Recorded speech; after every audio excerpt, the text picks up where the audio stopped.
جنگ احد ہوئی، اللہ اکبر، میرے نبی کے پیارے چچا حضرت امیر حمزہ، راجے عقیدت پیش کرتی ہے پوری دنیا حضرت امیر حمزہ کی شہادت کو۔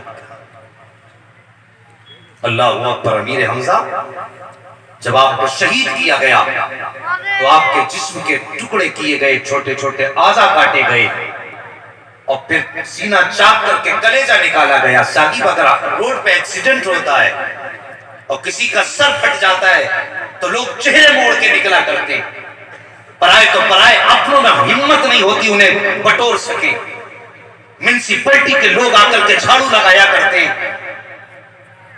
یہ معاملہ ایکسیڈنٹ کا ہوتا ہے، اور پھر میرے نبی کے چچا کی زندگی دیکھو، خدا کی قسم، جس چچا کو چچا کہنے میں میرے نبی کو فخر ہوتا تھا، وہ چچا میرے نبی کے حضرت امیر حمزہ کی ذات ہے۔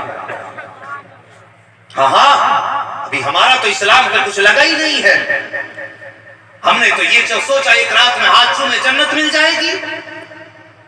کیا لٹایا ہے اسلام پر کوئی میرے نبی سے پوچھے، کتنی قربانیاں دی گئی اسلام کے لیے میرے نبی سے پوچھے۔ حضرت امیر حمزہ کا کلیجہ چاک کیا گیا، سینہ چاک کر کے کلیجہ نکالا گیا، جگر کو دانتوں تلے دبایا گیا، میرے نبی کے چچا کے دل کے ٹکڑے کیے گئے، ناک کان آنکھ نکالے گئے۔ جب میرے نبی آئے ہیں چچا کو تلاش کرتے ہوئے، کسی نے میرے نبی سے چچا کا حوالہ دیا تھا، میرے سرکار آئے تھے، سکتے کا عالم تھا۔ اللہ اکبر، اس پیغمبر پر سکتے کا عالم جو دنیا کے اندر صابر اعظم بن کر کے آیا ہے، صبر جس کی تحریز کا غلام بنا ہوا ہے، آج اس کے صبر کا عالم یہ ہے کہ آنسو برسنے لگ گئے ہیں۔ جب میرے سرکار کی پھوپھی آئی ہے، خبر ملی کہ میرے بھائی کا انتقال ہو گیا ہے، شہید ہو گئے ہیں، اللہ اکبر، آئے تو میرے نبی نے فرمایا تھا، لوگوں میری پھوپھی صفیہ کو دور روک دینا، بہن ہے بھائی کا کلیجہ نہیں دیکھ پائے گی۔ اللہ اکبر، یہ رشتے ہوتے ہیں بہن بھائیوں کے۔ آج ذرا اپنے معاشرے کا جائزہ لیجئے،